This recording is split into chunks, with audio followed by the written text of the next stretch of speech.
Learn to be super successful. Subscribe to my channel, Meathead. In NATO, when they do exercises with the Germans before I was there before the wall came down. So the Eastern Bloc countries and the senior officers and the German officers all agreed it's harder to hit a moving target. That's one thing that all infantry-based now they kill them with drones and shit like that. But and you always got to keep running, and that's why I say run towards the gunfire, and metaphorically kill everybody. Well, most of the people that come through the seminar aren't running at all. They may be moving forward, but and even though I say a snail, a turtle, or a rabbit, the rabbit's going farther. But the only time a turtle can make progress is when they're most vulnerable. They stick their feet and their head out. And you've been trained not to be risk averse. Even though you got a riskless financial model, you're talking about emotional risk you're not willing to take. You're not talking about financial risk. Because if you follow the model, other than dinosaur hunting, and that's why I tell 99.9% of you, don't do the dinosaur hunting. Because there's less likelihood that you're going to succeed. And then you're going to go on Reddit and say the fucking thing doesn't work. You're not going to go on Reddit and say I didn't work. But we have a few. And in 28 years, we've had less than 10 big dinosaur guys that have been successful. He's the most recent. And he'll talk to us. There's names that you would recognize like that. Names that you recognize like that. But they're not interested in sharing their success and or failures. Yes, sir.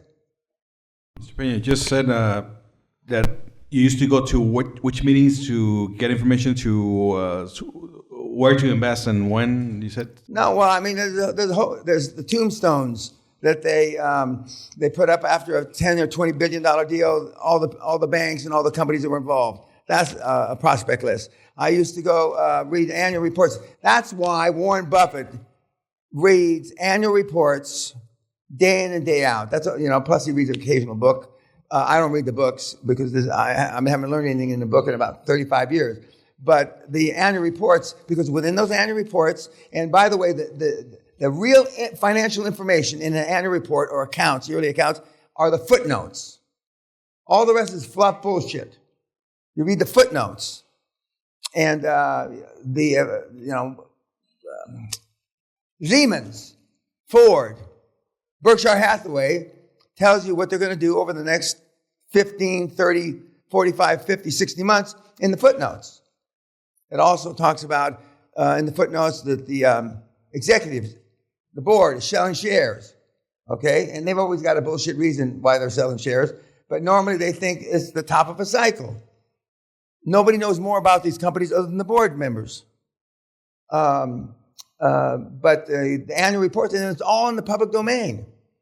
It's all public information. But I mean, I find it easier. Of course, now there's financial podcasts. There's financial newsletters that are printed daily that give out information, not insider information, but now they because of the, not political correctness, but because of the CEOs want to paint a legacy, so they're trying to give out as much information that's not insider trading as humanly possible. And there are pundits that track this information. And so when hair professor Dr. Schmidt says such and such, 7 out of the last 8 times that meant they were selling. When hair professor dipshit says such and such, 95% of the time it meant they were buying.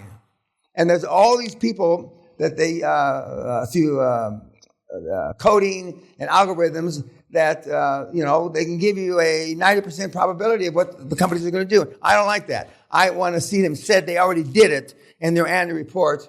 Now, I may be 30 days late because the annual reports come out quarterly normally. In this country, they come out every 6 months. But I would rather have absolute 100% information that they're doing it as opposed to depend on some dipshit 28-year-old who did an algorithm to figure out what they're going to do. But the information's all there. I mean, we are rot with financial information now. I mean, if you listen to Bloomberg, like I do, I have Bloomberg on one TV, and I have CNBC on another TV, and I have another on my laptop. I mean, the information, you have no shortage of information. You can make investment decisions that are almost categorically perfect just by listening to the info. But you guys don't do that. See, your job as CEO or founder or both is deals and money. Deals you get through the financial information that comes out every day. Money, I mean, if you do it right and you build up a relationship like Nagy has with KPMG. So, I mean, and you stay away from the day-to-day management. Because the day-to-day management, one, because you're not experienced, a couple of you are, but most of you are not experienced. So, I mean, you can decide, this is like our friend back in the corner. He's going to have a heart-to-heart talk with his CFO. I would have fired him already. No heart-to-heart, fuck you. Fuck you, you're fired, clean out your desk. I'd have security, drag him out of the building. But because it's a virtual, there's no building to drag him out of. You have no idea when you got employees, like Adelaide has, and security drags the CEO out. That has fucking impact. Now, see, I can see the hurt in your eyes now. Famous story, we're in India, 2005-ish. So the controller, Sally comes in and wants to see the numbers for last month, whatever it was. And and she said, well, so-and-so, who was the CEO, we had an Indian CEO, not the great CEO I told you about earlier, but another CEO. And they said, well, so-and-so said that unless he gives permission, he can't see the numbers. You can't see the numbers. So I get into the office about a half an hour later, and Sally tells me this. So I walk up to the guy, and I said, and he actually took the books and put them in his top dress drawer rather than me see them. I grabbed across the desk, and little Indians have little skinny necks, okay? And he had a clip-on tie, And I grabbed him, pulled him across the desk, and I pulled him. We had a call center attached to the office of about 400. And I pulled him, bashing his head into every desk I could. Boom, boom, boom. I dragged him up and down the aisles like this. I didn't go straight to the lift. No elevator in India works. They're all out of order. And some of them have a yellow tape, and some of them don't. We were on the 11th floor. I drug him to the lift, and I picked him up. And then, oh, fuck, he'll probably die if I throw him down the elevator shaft. So I threw him down the staircase. 4 or 5 hours later, the police show up. And in India, they call you uncle. I don't know why they call you, but everybody's uncle, right? And they came to my office, and he kind of scratched me a little when I was dragging, He had a little life in him. He was in the hospital, and the police come and say, Uncle, this is it true? And I said, yes. To this day, if you go to Bangalore, that story's alive and well. To this day, that was 2004, 17 years later. Now, I'm not suggesting you do this, and this is only by example, YouTube, so don't be fucking calling the police. And I will neither confirm or deny if that's true or not, but you got it exactly right. That's exactly how we solve that problem. But guys, you heard Simon the Bell talk about rearranging needs. Everybody understands what that means, right? And there's certain places in the world, that's how you have to do it. I'm suggesting, based on your personality, you don't go to those parts of the world. I wouldn't have to think about firing that fucker. He'd already been fired. Better in a big office, though. Firing him on the phone, at least you should have his team on the phone so they can hear it or see it on Zoom or the board. People will fuck you for practice. They will fuck you for practice. In big companies, there are no mistakes. Why? Because contrary to the iPhone, they get fired almost immediately. And you guys won't do that. I'm not telling you to take their pension away, all that kind of shit, which a lot of guys do, but I don't. I pay them out, So you understand. And that first, how many, well, you're not German, like you said, so you don't keep track of the calls. But you made a lot of calls, didn't you? You don't remember how many? I don't track them anymore. Okay. But another point, and it's related to this exactly, you need to attack this from multiple angles.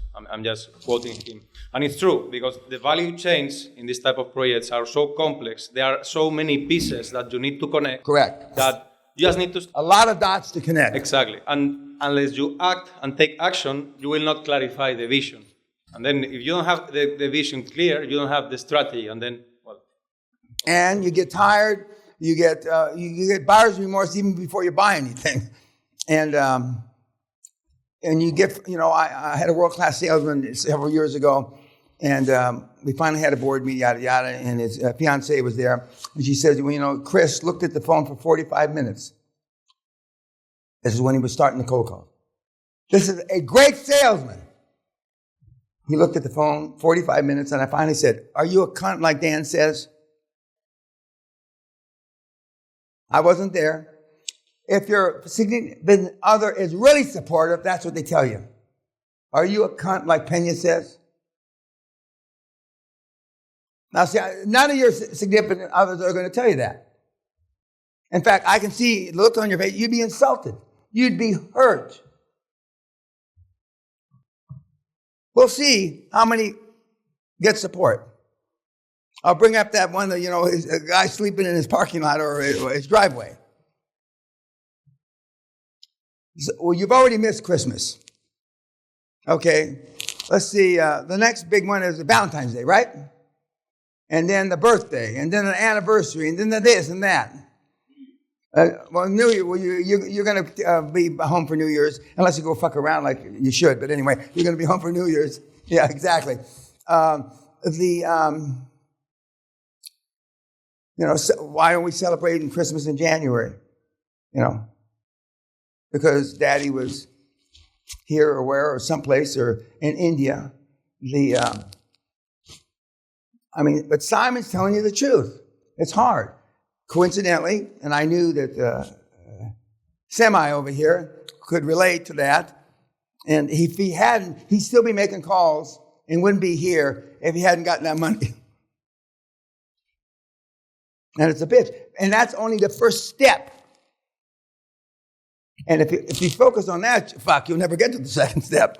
You can't focus on that. You got to focus on the end. Did the ends justify the means? Short of murder, to me, yes. Short of murder, to me, yes. And when we were talking about how you lived 4, 5, 6 years ago, blah, blah, blah, blah, okay. There's no comparison, is there? No, exactly. Short of murder. And some of the guys, it's not short of murder. And I'm not recommending in any way, shape, manner, or form that anybody break the law, blah, blah, blah. By rearranging their needs, we're talking about getting new stockings. But it's a different world, guys. I'm just telling you.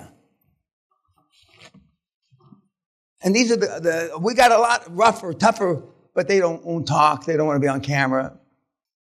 But most of these guys, they're doing it out of gratitude for me. And I don't give a shit about you, but the important point is they have enough gratitude for what I've helped them, assisted them in doing to be able to talk to you. But all the information you hear from these people, most of it you don't like hearing. You take notes and I know but you don't like hearing it because you realize only you realize how far you are away from that end of the continuum or that place in the continuum. You know that better than I. I only know it based on the paperwork that you filled out initially. But the fact that you're back here again, looking for something else, obviously to fit in your pistol, and we've got, a couple of people that are successful, pretty successful by not necessarily my standards, but, my standards are, significantly different. And it's just like the things I think about, I move here, instead of buying a flat, I run for prime minister, or I get a passport. That's pretty significant. I really want to be Pope. I really want to be Pope because I wanted to be a priest. I think I've run out of that road. That runway isn't existent, is not present for me anymore. Oh, but the church says, oh, you have to repent and mean it. There's certain things that, I just don't believe if there's a big man upstairs that based on what I've done in my life that they'd have to be running out of people to be Pope, for me to be Pope, or to be on the short list to be Pope. Comments about Simon.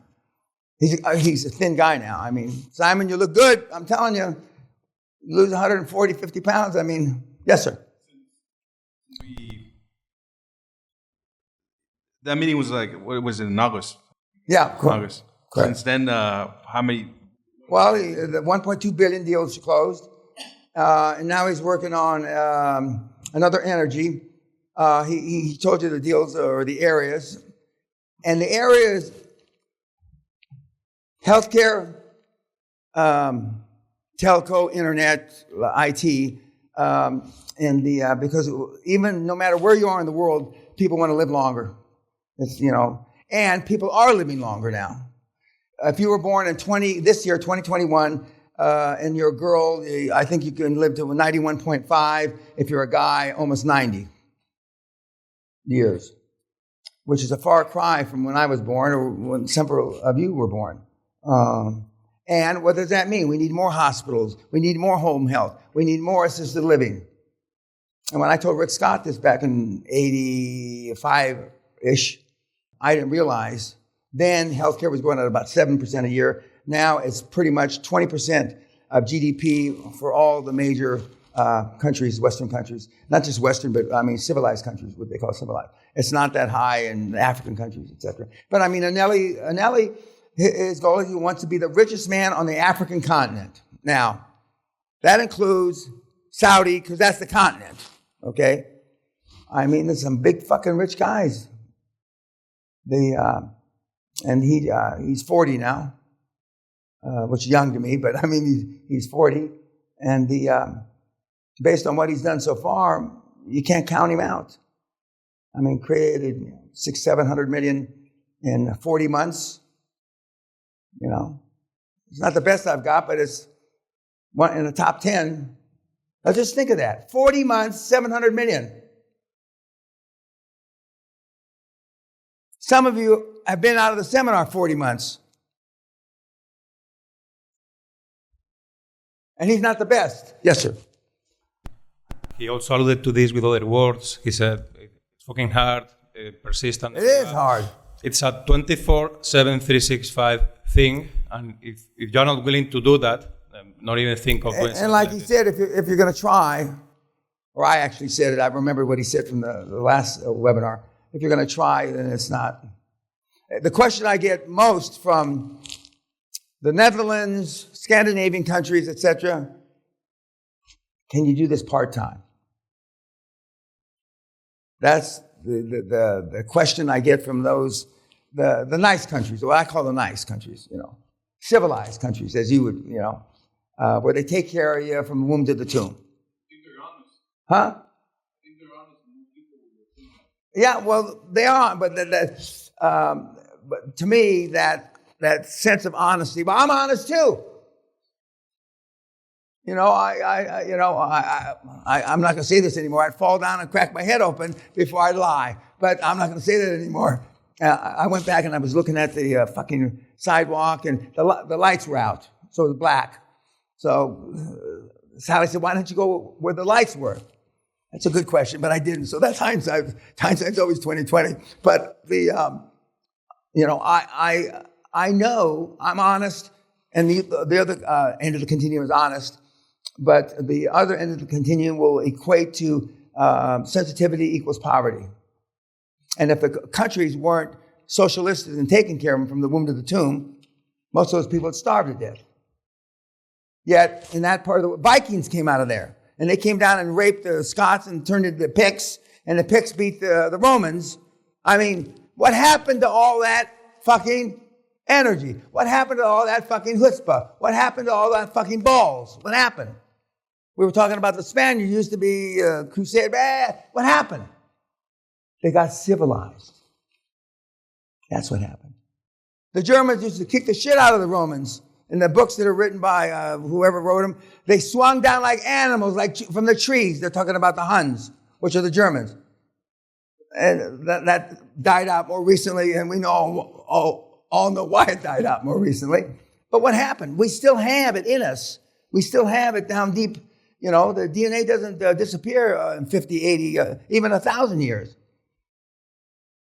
But we got civilized. We got civilized. Now, I've been accused of many, many things in my career, but being civilized is not one of them. And even though I know how to act like a gentleman, I know how to talk, and I've met more important people than you guys, I know how to talk when. Okay? And doing deals is not one of the areas that you have to talk and be civilized. You have to be fucking effective. And I am that. When you need shit to get done, the kind of people that I've described so far this week come to me because I know how to get shit done. I know how to get shit done no matter who I embarrass, including myself. I engage in self-deprecation all the time, making fun of myself. Because I have self-esteem, and I know for me to make fun of myself, you know, very few other people, well, to my face, rarely ever, make fun of me. But my mother got carried across the Rio Grande River illegally. Most Mexicans don't brag about that. I still have illegal relatives in the United States. And you would hush it up. I talk about flunking out of university 3 times. You can't find a fucking German that would say that in his whole life. Never.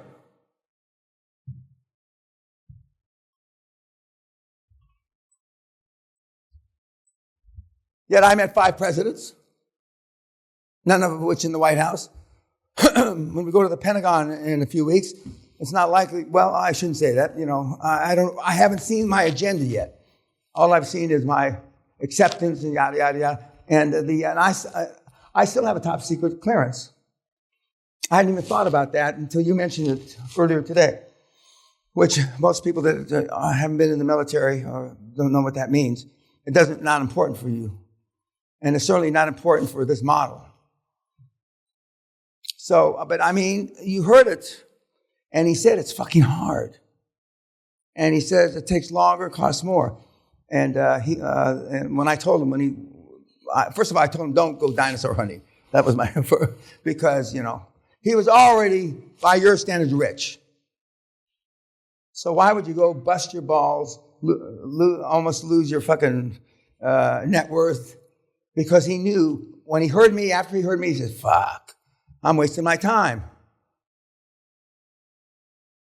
And as I was teasing your wife's second husband that's coming down the road, you know, these poorness rubs off. And just as the B schools teach them how to overpay, you know, when you rub shoulders, and that's the biggest thing I have against families, is because, you know, poorness rubs off. And unless your name's Trump or Rockefeller or something, most of your families, you're probably the rich. It's hard for me to believe. A couple of you, I can believe it. To be the richest guy in your family. I mean, fuck. I mean, where do you come from? The slums, poverty, or, you know, and as Peter said, his father is an engineer, his mom's a teacher, low performers. Well, I mean, they're educated. You know, become a teacher without being educated, and you certainly don't become an engineer without being educated. But unless you had, you know, the Williams sister's father, or you had Tiger Woods' father, or you had, you know, a high-performance person, I mean, you have no role model. So, and remember, you don't do what your parents told you to do. You do what you saw your parents do. And I'm beating a dead horse here, but I mean, you know, any comments about Simon, you know? It's not many people that come through here that want to be like Simon. They want the money. And I've been at a $30,000 dinner with him. And that's not a lie. And I'm not saying suggesting you should spend your money like that, but I mean, Sally and I are not dissimilar to that. And just as poorness rubs off, wealthiness rubs off. And that's why, since Harvard opened up and since Oxford opened up, 1150 or whatever the year was, you send your kids to where something other than, being an idiot child rubs off. And that's why the rich families have for centuries sent their kids since Roman times for it to rub off. Now, the money's not everything. But, I say sarcastically, it's the only thing anybody keeps track of. But it's a different thought process.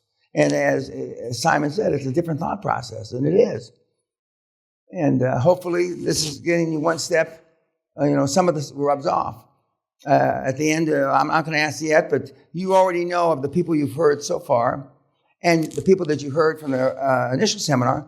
Somebody in there you kind of relate to. Even though when I used to ask how many relate to jobs and you'd raise your hand, I said, you're all full of shit, In your dreams, you're like jobs.